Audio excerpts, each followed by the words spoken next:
আসসালামু আলাইকুম।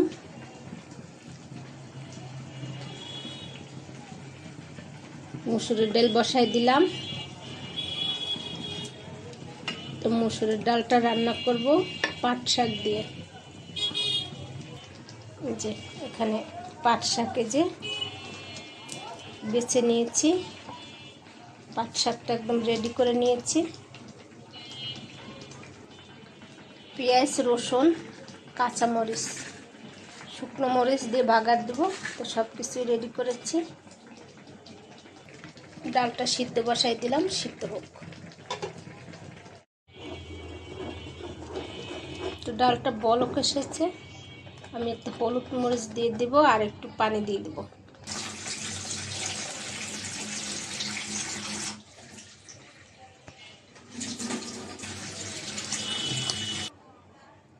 হলুদ,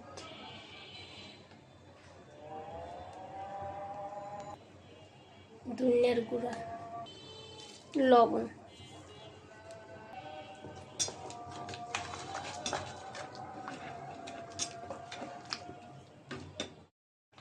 কাঁচামরিচও দিয়ে দিয়েছি ডালে।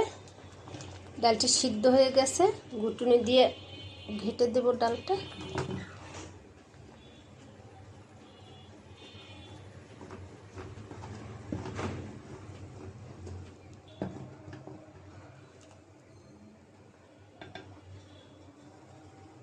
এখন এই যে পাট শাকটা দিয়ে দেব ডালের ভিতর।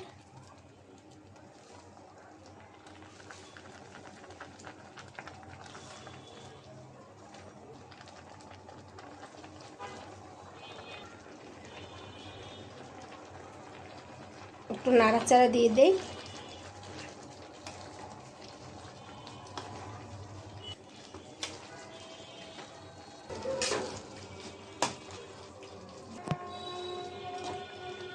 এখন একটু ঢাকনা দিয়ে ঢেকে রাখবো যেন শাকটা সিদ্ধ হয়ে যায়। সিদ্ধ তো বেশি সময় লাগবে না, যেহেতু পাট শাক তাড়াতাড়ি সিদ্ধ হয়।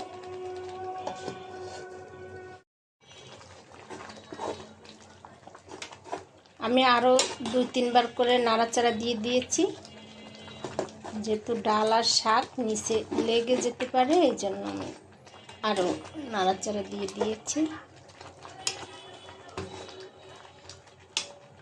তো আর একটু হলেই আমি এটা বাগার দেব।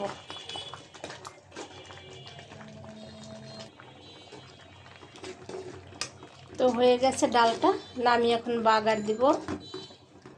এক কড়াইটা বাগার দিব। তেল দিয়ে দিলাম, শুকনো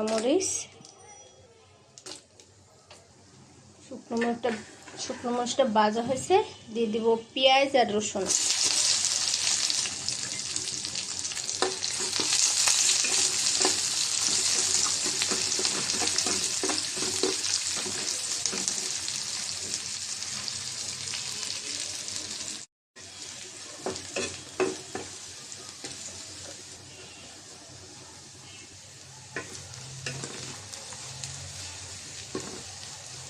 হয়ে গেছে বাগারের পেঁয়াজ আর মরিচ ভাজা, দিয়ে দিলাম ডালে।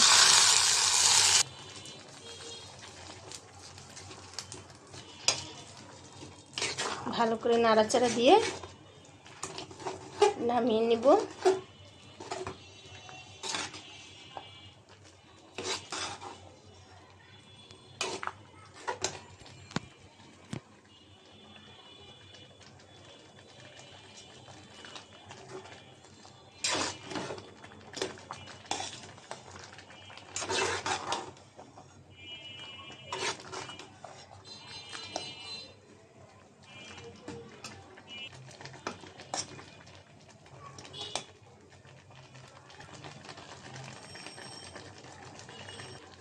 তো হয়ে গেছে রান্না, চুলাটা অফ করে দিলাম। তো শাকটা একটু বাটিতে তুলে নেই।